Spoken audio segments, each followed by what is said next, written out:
Welcome to The Reconnect with Carmen LaBerge. We're applying the mind of Christ to the matters of the day so that you can connect the eternal with the everyday and get ready to head out into the world that God so loves in ways that honor Jesus. So let's get started.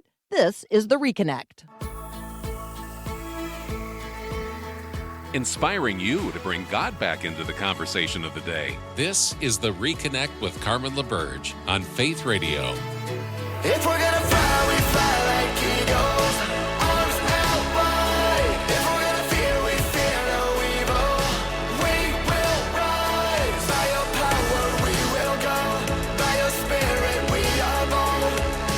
If we're gonna stand, we stand as giants. If we're gonna walk, we walk as lions. Hello, my friend. I'm Carmen LaBerge. You're listening to The Reconnect. We're past tax day, which is great. Actually, according to this morning's news, tax day delivered some good news for many, many Americans. And so if you are one of the 53 million Americans who got to claim at least one of the new deductions, such as the no tax on overtime or the enhanced deduction for seniors, then you may have seen a boost in your tax refund. Not all of us experienced that, but for those who did, we're certainly grateful and celebrating, that good news that was delivered for many, many people on or through this year's process of how we all participate as we the people in funding the government. I've got a few Pray the News headlines for you this morning.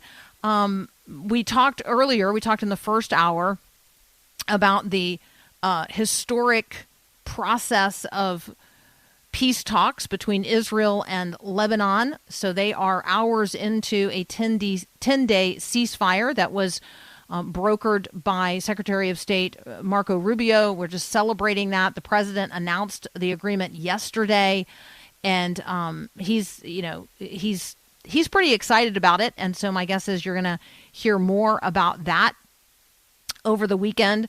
I also expect that over the weekend, we may well hear that another round of direct talks is happening between the United States and Iran.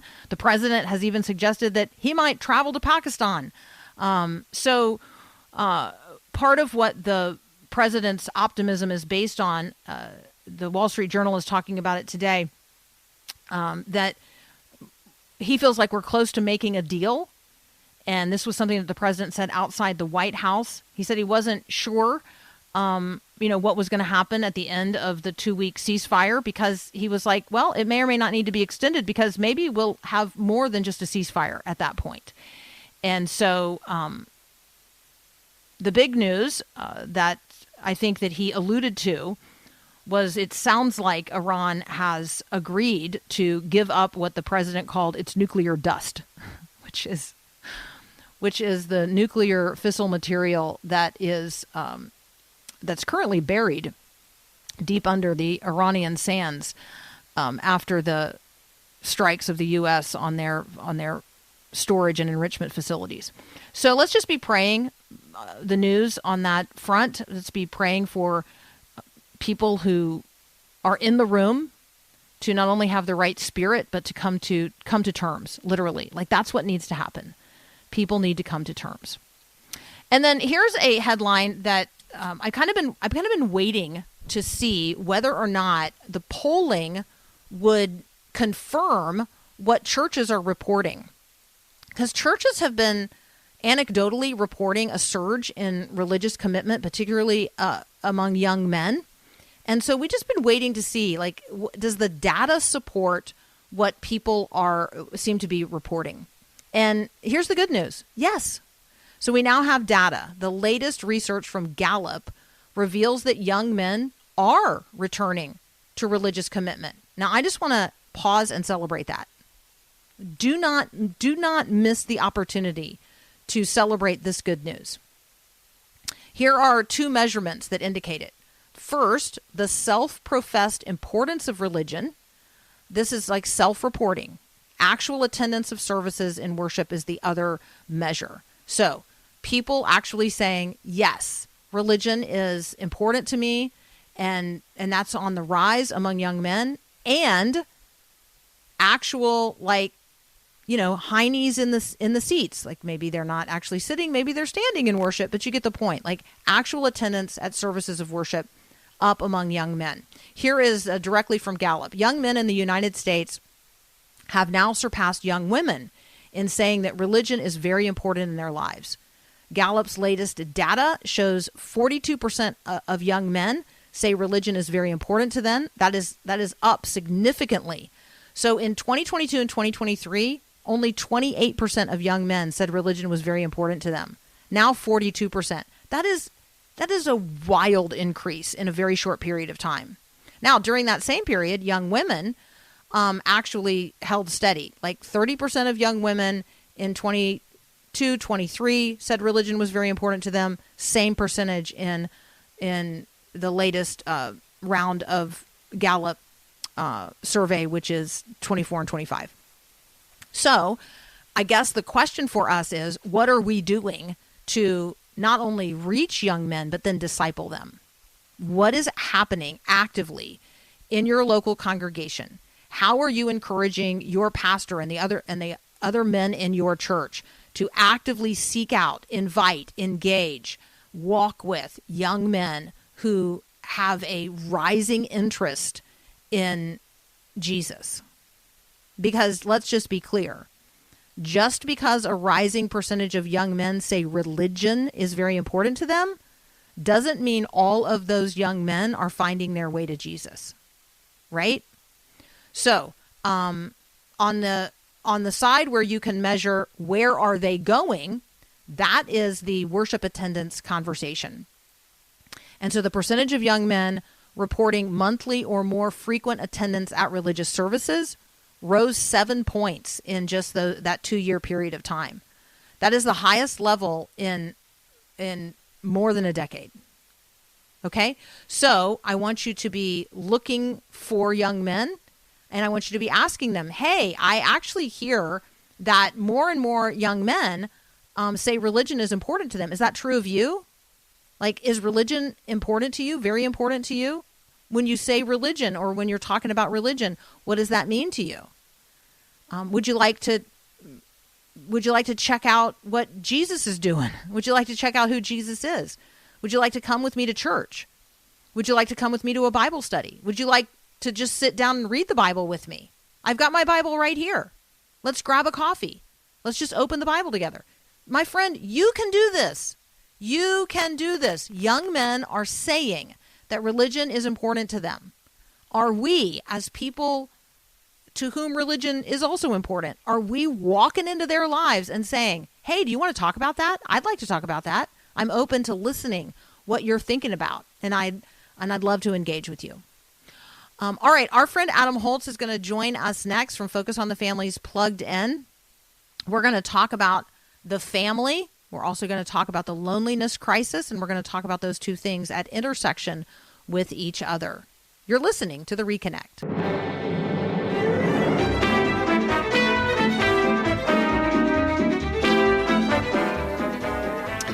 We know that there is a loneliness crisis. Is it possible that the loneliness epidemic has a solution that is closer to home and easier to facilitate than we might have thought? Maybe it is about setting a dinner table and inviting people to it. Maybe it is about genuinely just caring for the people, being interested in the people who are in our families.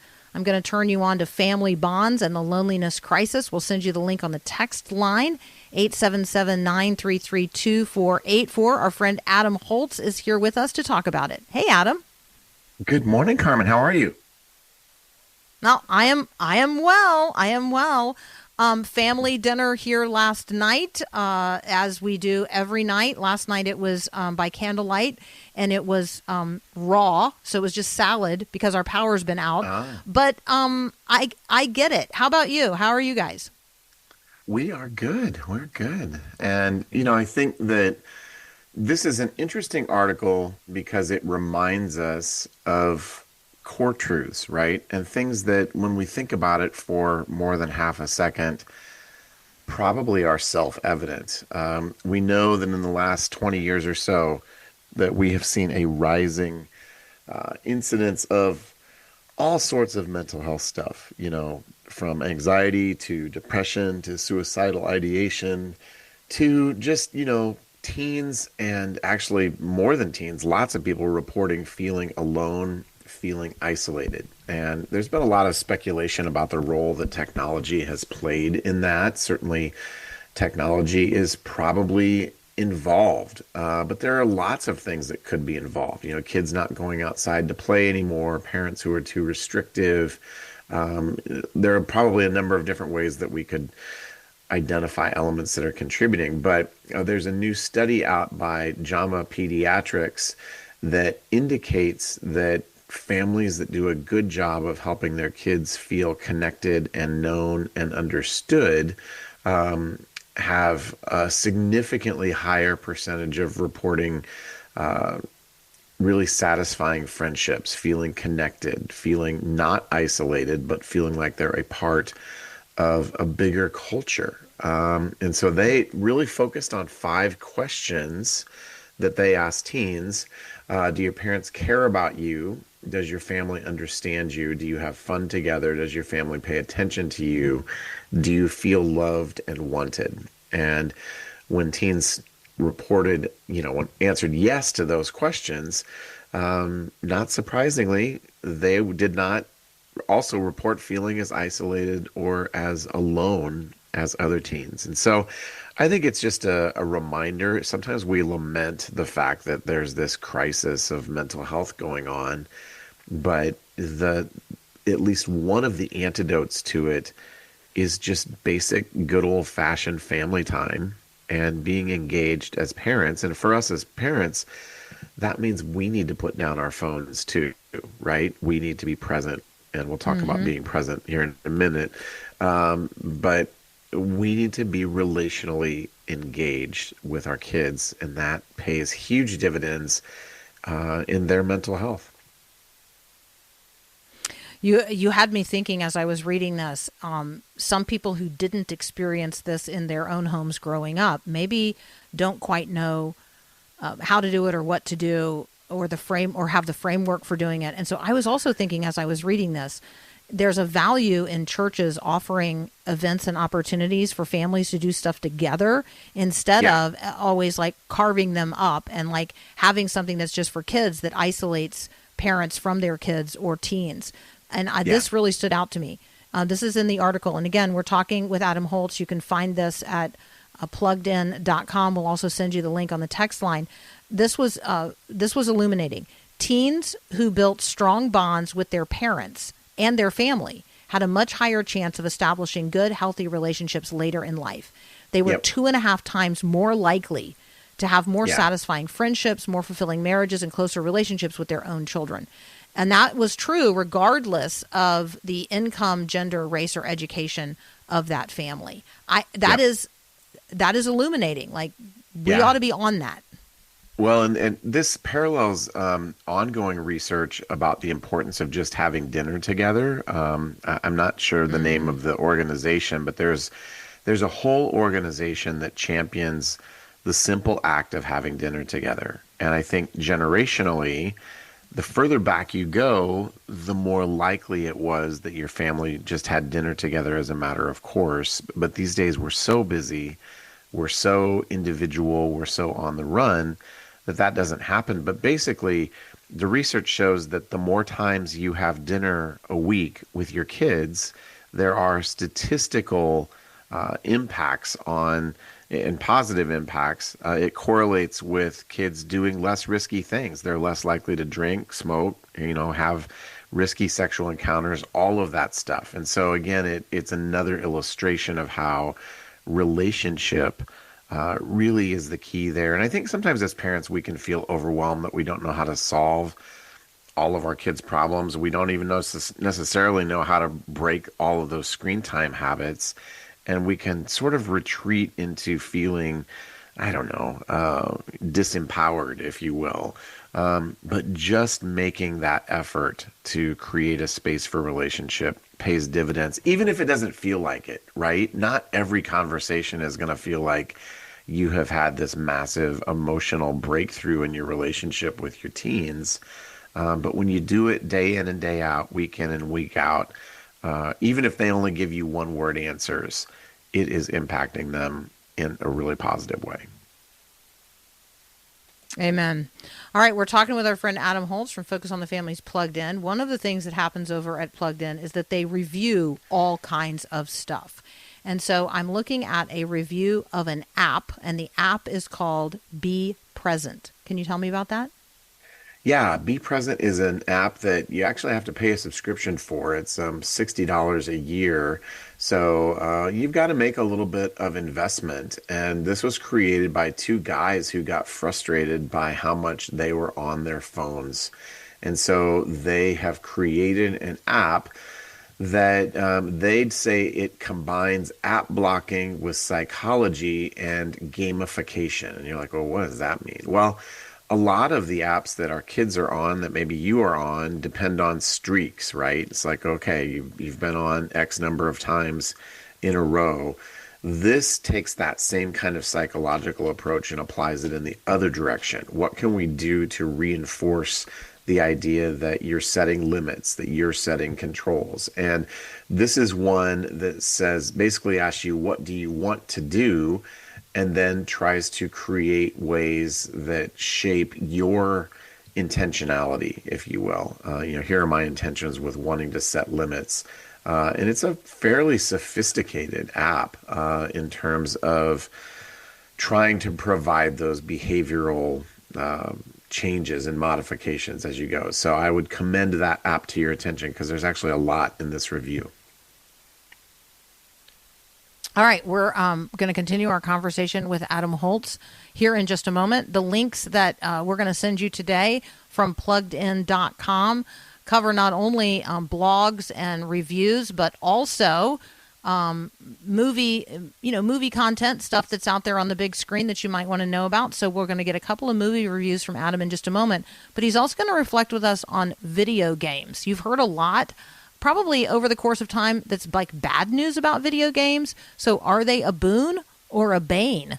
That's up next here on The Reconnect. When was the last time someone asked you to pray for them? When's the last time you asked someone to pray for you? Here at Faith Radio, we pray with and for you about the concerns in your life, and we share with you the concerns of others. We are a praying people. So we want to invite you to share your prayer request with us. Our team prays continually and intentionally once a week for the requests that we receive. And so share your prayer requests with Faith Radio by texting or calling 877-933-2484. You can share your prayer requests with us, and you can be confident that we are praying for you.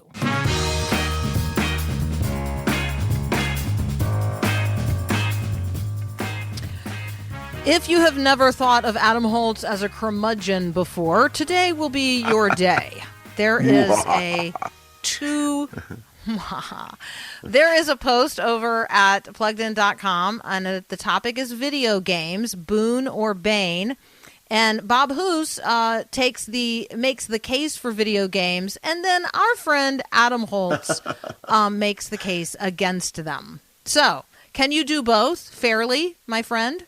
I can. And I will even use myself as an example. So Bob does a great job of pointing out what some of the research has shown about video games actually having positive, influence and benefit in our lives. So there's research that shows that it boosts brain function. So strategy-based games that involve long-term planning and the management of resources, like the Civilization games or sim games, have been shown to boost high-level brain functions, including multitasking, planning, and working memories. And puzzle games have some of the same benefits.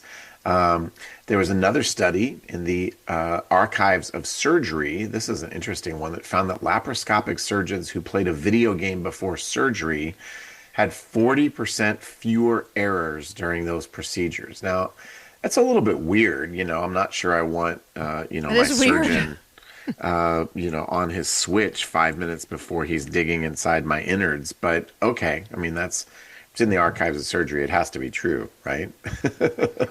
See, there's my curmudgeonliness coming out with a little tiny, tiny bit of skepticism.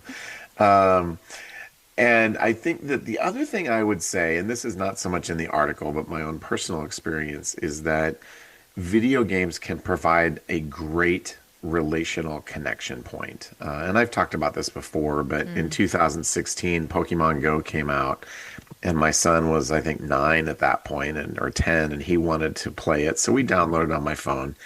I figured that we would play for a couple weeks. We are still playing this game together 10 years later, and we have spent countless hours walking, talking. It has been such an incredible relationship building experience, because I think when we have opportunities to step into our kids' worlds and to share an experience with them, that builds a bond. And I don't think that we can underestimate that. So I would say, as parents, if you have a gamer, if there is a game or a system where you can actively play with your kids, you're going to be building a relationship bond there. And it's almost like money in the bank for those times when you need to say no. You can say, you know what, we need to say no to that. But remember, we have said yes to this, and we have so much enjoyed that together. So that's the pro side. And now I guess I am officially designated the curmudgeon on the con side. There's a lot of research that shows that violent video games in particular do a couple of different things. They model aggression and they decrease empathy. And so we worry about kids becoming school shooters, but probably the more likely outcome is that these games can sort of blunt the emotional development of adolescents, and especially adolescent boys, in terms of being empathetic. And again, this is just sort of common sense, right? If you have a boy that's spending hours and hours and hours playing a game where you do nothing but shoot zombies, and it's, your goal to knock them all off, it's not a reach to say, maybe that behavior translates over into other things. And so I think that what we need to be watching for with our kids when they're playing video games is aggression, being mean, that sort of thing. That can be a sign that maybe these games are influencing our kids in ways that are unhealthy. So part of it is what games they're playing, who's playing with them, how totally. long they're playing. Like, all of those things really do matter. And I think that's all super helpful. Our Adam, we would be remiss if we didn't offer up a couple of reviews here at the end of the conversation. So Panda Plan 2. Right? If you have What's been the Panda jonesing, Plan? well, it's a movie about a panda, and there is a plan. This is a Chinese movie. And what I mean by that is it is in Mandarin Chinese with English subtitles. It stars Jackie Chan. And Jackie Chan obviously is somebody that is familiar to a lot of us. You may not know that he had already had a lengthy career in China before he ever started making movies in the United States. And so this is sort of a return to sort of vintage Jackie Chan. Jackie plays a fictionalized version of himself. And he has in his care a precious little panda named Hoo Hoo.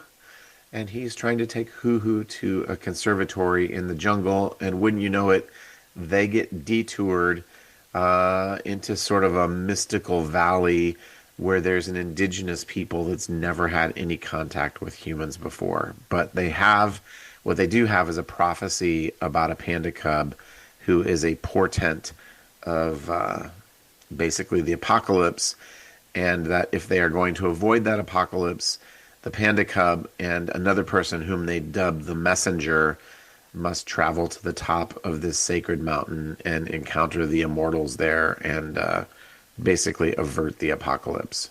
So it goes from being like kind of a very jokey, typical Jackie Chan pratfall-filled martial arts movie to something with a little bit more spiritual content. So you would have to navigate that if you want to watch this film. There's some drinking, a tiny bit of profanity that's spelled out, and a few very mildly suggestive things. So But it's very much a Jackie Chan movie. It's not rated. It probably would be a PG movie.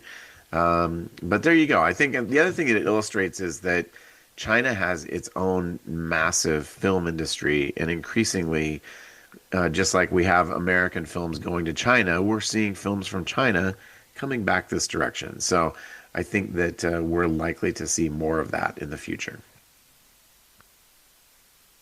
Yeah, I was thinking that K-pop Demon Hunters sort of falls into this, for me, into this category of the way that our kids are being influenced by things that they're global in nature, and we don't know a lot about them. Okay, I'm pretty sure that on the face of it, Star Wars Maul Shadow Lord is a no. I'm just basing it just on the picture of the dude with the horns. Yeah, that's it. That's what I got for you. Darth Maul, for Star Wars fans, definitely would be in the running of most wasted Star Wars villain. And I don't mean wasted as in inebriated. I mean, they really set him up to be something. And then the first movie that he was in, The Phantom Menace, way back in 1999, he gets cut in half and falls into the abyss at the end. And you're like, oh, darn, he seemed interesting. This sort of picks up at that point and how he stitched himself back together. And not surprisingly, when you are cut in half by somebody, it gives you a real attitude. And so he comes back and is a crime lord, basically intent on seeking vengeance for everybody who ever wronged him. And this is squarely in the anti-hero sort of sympathy for the devil category, in that we have somebody who was unabashedly a villain who is the star of this show. But just like we've seen with Darth Vader, he's the villain, but we kind of secretly like him. And if you've never seen Phantom Menace or not familiar, Darth Maul, as Carmen said, he's got a red and black face. He has horns growing out of his head all over the place. I mean, he just looks like Satan, right? I'm just going to say it. This is almost more in like Godfather territory than Star Wars territory. It's a gangster show. And interestingly, at least the last time I checked on Rotten Tomatoes, like a week ago, it was at 100% for critics and 94% for fans. So this is a rare Star Wars property that has absolutely connected across the board. It's the highest critically ranked Star Wars TV show ever. So people are really are liking it. But as you suggested, this one is a bit darker than some of the other Star Wars things that we have seen. I don't think it's so dark that you would say, oh, that's beyond the pale, I don't want to watch that. But we're definitely a shade or two darker than, say, Clone Wars or The Bad Batch. But it is an animated show. So, I mean, it still has that sort of animated vibe to it. It's really well done. It's very engaging. So if you have enjoyed the Clone Wars or the Bad Batch, two other animated Star Wars shows, you'll probably enjoy this one, but you might not want to put your 7-year-old down to watch it by himself. All right. Yeah, no, this is probably not for me and my crowd, but yeah, it is crazy how much how positive the ratings are. So I think that it's one of those things that we should know about, even if we're not going to watch it. Adam, as always, thank you so much for being here with us. Thank you for doing what you do. Please thank your friends over at Plugged In, and tell Bob Hoose that we agree with him. I mean, we agree with you too, but we can agree with both of you, right? Yeah. I love that. You're very agreeable. Hey, you guys can check it. Best qualities. I'm very agreeable. Oh, so good. Check it all out at pluggedin.com. We're happy to send you the direct links on the text line 877-933-2484. I've got 2 stories for you next that sound like movies. One is from the Titanic, which I realized that it was a movie, but it was also a historical event, and there's something happening this week in regards to that.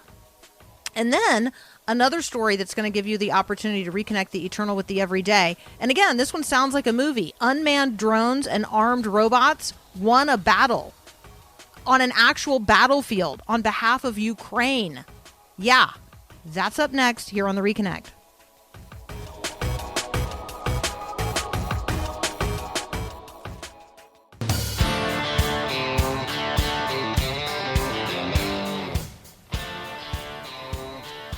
Hello, my friend. Hey, thank you for all of the engagement on the text line. So many good questions coming up. And so some of those we'll deal with in the Monday mailbag. Thank you for the questions that you're raising about content and things you're concerned about. Really appreciate that. So, yeah, we'll address some of that when I've had a little more time to think about it over the weekend. I've got two stories for you right now. Literally, these could be movies. In fact, they are movies. And so this is when...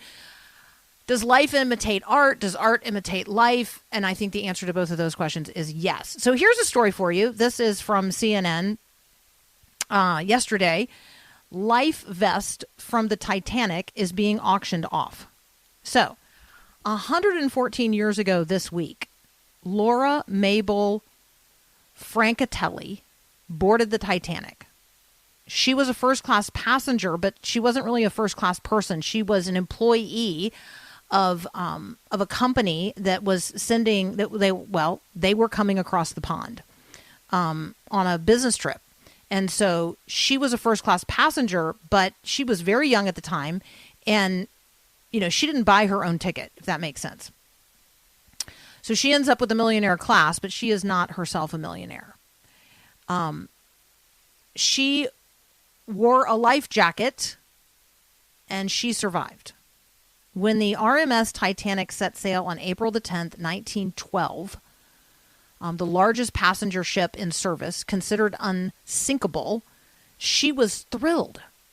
But just 4 days into the Titanic's maiden voyage, obviously we all know it turned into an international tragedy. And that took place on April the 14th, 1912. It sank in less than 3 hours. There were not enough lifeboats. There were approximately 2,220 people on board, and only about 700 of them survived. So not only did Ms. Francatelli survive wearing a life jacket, she was also in a lifeboat. In fact, she was in lifeboat number 1. So I just think there are so many conversational threads that we could pull here and that we could weave together here. What are you relying on in life and in death?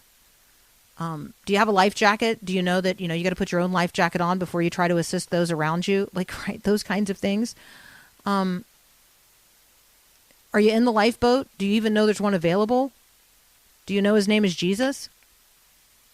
So because I was curious, I went and tracked down Mabel's obituary.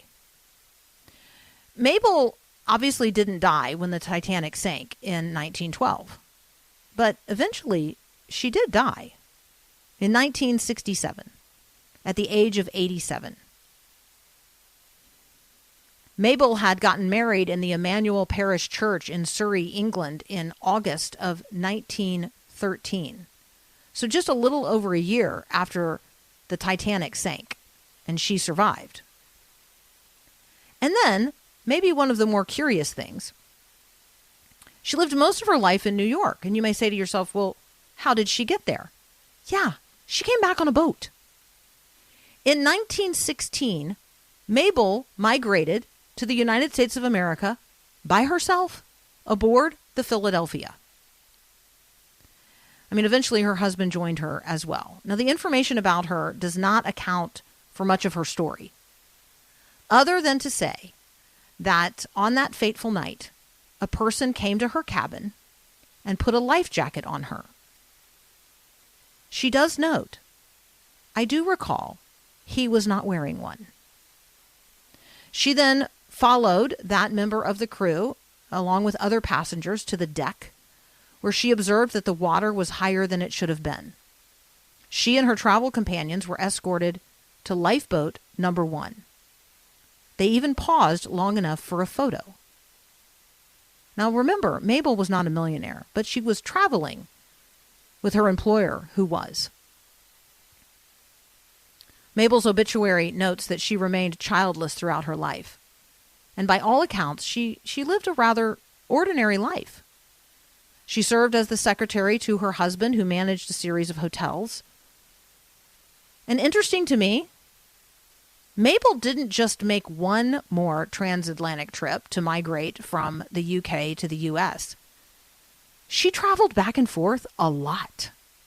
Mabel made several voyages back and forth across the Atlantic. Isn't it interesting to you that the sinking of the Titanic did not produce in her the kind of trauma response that many others had when they considered putting their trust in a captain and a vessel floating again across the open sea? Mabel's story makes me wonder what kind of stories will outlive me. What stories will outlive you? What memorabilia or artifacts are worthy of auction? Oh yeah, the headline to all of this is that Mabel's life jacket is being auctioned off this week. What will they fetch, those artifacts of your life, the memorabilia you're leaving behind? Who will benefit?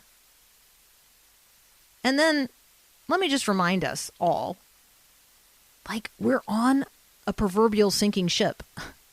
And at some point, we're all going to die. So have you put on the life jacket that God offers in the person of Jesus? Have you gotten into the lifeboat that he's offered? Like, I just invite you to take that step of faith today. Maybe I could be like that member of the crew. But in my case, I got a life jacket on, and I'm coming to offer you one as well. It's not going to prevent you from dying, but it will provide safe passage from this life to the life that never ends, in a place where death will be no more. I mean, if you were literally on the deck of the Titanic and you know what you know now about the end of that story, wouldn't you get in a lifeboat? And maybe if you were a follower of Jesus, you would say, no, I wouldn't get in a lifeboat because I know where I'm going when I die. Well, amen to that as well. So there's lots of ways to take this particular headline news story of the day and weave it into the conversations that you're going to be having. I just encourage you to do that. This is how you reconnect the eternal with the everyday and get God back into the conversation. When we come back, we're going to do the same thing, but we're going to do it with a story out of Ukraine.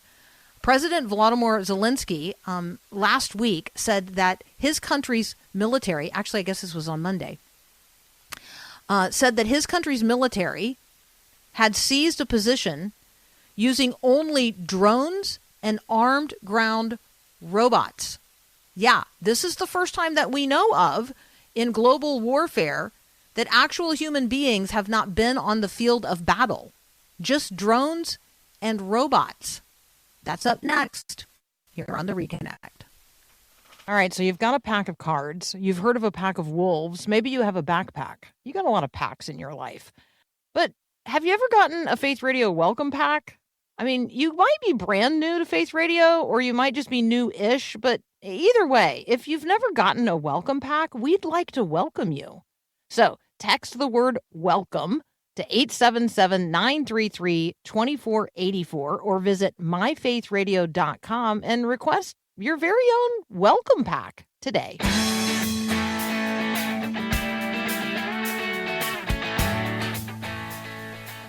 Okay, here's just a little advice for you today. Don't take a knife to a gunfight. Like, I don't know. I mean, I could just give you some material wisdom every once in a while. I'm Carmen LaBerge. This is The Reconnect. And if you're the Russians, maybe don't show up to a battlefield where the Ukrainians have armed ground robots and drones. I'm just saying. Okay, so here's the story. I know it sounds like a movie. This happened like in real life. So the future has arrived. Maybe that's a part of this conversation. The future of warfare has arrived. Maybe that's a part of the conversation. What does the Bible say about war? And what do you know about the future of warfare by reading the book of Revelation? There you go. That's a conversation you could have. Here's the story. Ukrainian President Volodymyr Zelensky said Monday that his country's military had seized a position That means like on a real battlefield, in a real place with a real name, using only drones and armed ground robots. That's not people.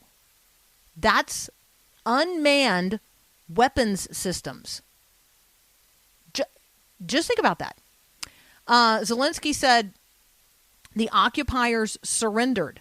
The operation was carried out without infantry and without losses on our side. Yeah. The drones and the robots, that really no match. Or maybe the people on the Russian side, really no match for the drones and the robots. So, again, several ways that you could approach this, several stories that you could examine, like in terms of, hey, what do I know about the difference between a human being and a piece of technology? And what do I know about the way we have used technology in war and how the development of technology has really changed warfare? I mean, the person with the best tech tends to win. Think about gunpowder. Think about firearms versus bows and arrows. Like maybe think about it that way. Think about radar. You got radar. You got a huge advantage over the enemy. How about atomic energy? Literally, the country that dropped the bomb brought an end to the Second World War. Do you see how this works? The development of technology in warfare tends to produce the winner. Even the internal combustion engine transformed warfare, because prior to that, it was all horses, right? So we went from like the cavalry to tanks. Just think about that. Think about the transformation of war because of the development of technology. You could think about this in the area of communication and like cryptography. You could think about it in terms of satellite technology and radar. You could think about it in terms of jets and rockets and, yes, drones and robots. How about directed energy beams and space-based lasers? Yeah. What do you know about the history of warfare? And what do you know about its future? What does it mean to be human? What does it mean to wage war against people with machines? What does it mean to use technology in ways that promote life and do not destroy it? Where does this lead? What does it mean for the future of warfare and for the future of nations, particularly the nations that we now know? And what does the book of Revelation reveal to you about the future of warfare? Maybe you've never thought about that. This would be an opportunity to think about it and to talk about it and to enter into this particular conversation of the day, because this is the future of warfare. Ready or not, here it comes. All right, and then one super good news story for you, because who doesn't love the taste and even the smell of fresh baked bread? So the Atlantic has published it's not just a survey, like they sent a guy out to do this research. This is a job that would have been fun to have. Go find the best free restaurant bread in America. So when you think about like free bread, you're thinking about those yeast rolls, aren't you?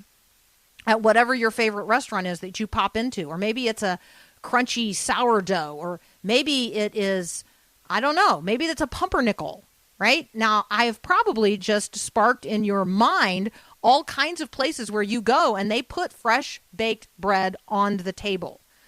Maggiano's just changed up their bread. You should go check that out. I don't like necessarily like the bread that's served at Carrabba's, but I like their dipping sauce. So you see how this goes, right? Maybe you're a Cheesecake Factory, that pumpernickel bread with those little oat things on it. I don't know. whatever. What's your favorite free restaurant bread? I'd like to know. The text line's open, 877-933-2484. And then I want you to absolutely leverage this conversation to talk about Jesus. You're going to say, what? The best free bread out there? The best free bread out there is the bread that cost everything. Cost God everything. There is a table set. There is bread that is broken. And every single time we break the bread, we profess Christ until he comes again. How is Christ being made known among you in the breaking of the bread? When you sit down for table fellowship, when that free basket of bread comes to the table, I want you to absolutely lay claim to that moment. I want you to talk about how good it is to taste and see that the Lord is good. I want you to talk about those disciples whom Jesus talked with on the road to Emmaus and how Christ was made known to them in the breaking of the bread. I want you to rehearse the events of the Last Supper, and I want you to say, Christ took bread, and having given thanks, he broke it and he gave it to his disciples, saying, take and eat. This is my body broken for you. Do this in remembrance of me. And I want you to lay claim to what the Apostle Paul said, which is, as often as you eat this bread, you proclaim the Lord's death until he comes again. I want you to look forward to the feast in the kingdom of heaven, where you're going to sit down at table fellowship and you're going to break bread with the bread of life who was broken for you. So wherever it is that you're getting that best free bread in America, I want you to absolutely capitalize on that opportunity, that Christ would be made known among us in the breaking of the bread. Amen? Amen. All right, my friend, it's been wonderful to spend some time with you today. As you go forth into the world that God so loves, I want you to remember who you are and whose you are and what in the world you're in the world to do. I want you to go be shiny today. I want you to be a person who makes the gospel known by word and deed. I want your joy and your love to be evident to all. And yes, I see you on the text line, you biscuit lovers from Cracker Barrel and those people that love the Olive Garden breadsticks and the bread at the old spaghetti factory and Texas Roadhouse. I see you all out there. Amen and amen. Let's get out there, and with all that free bread that's being served to us in America's restaurants, let's capitalize on that. Make Christ known this weekend in the breaking of the bread. The Lord bless you and keep you. The Lord make his face to shine upon you and be gracious unto you. The Lord lift up his countenance upon you and give you his peace. Have a great day, and God bless.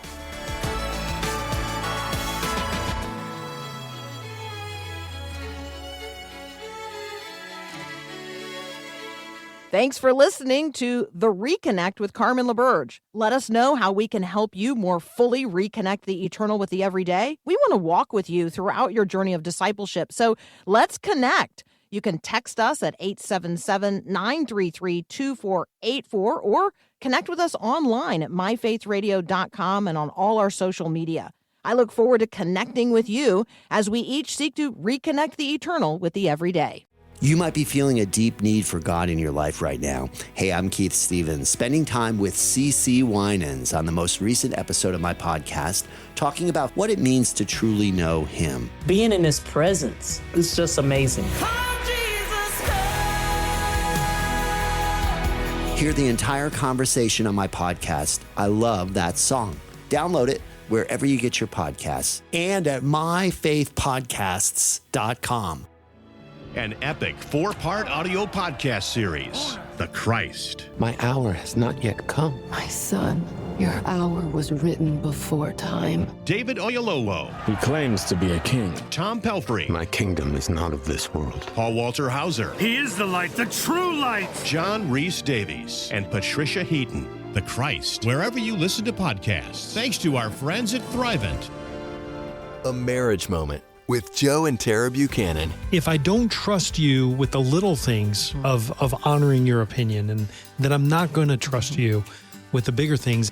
I see things a certain way and say, here's what's happening and here's how we should handle it. And then you come in sometimes like, I think this is what's happening and this is how we should handle it.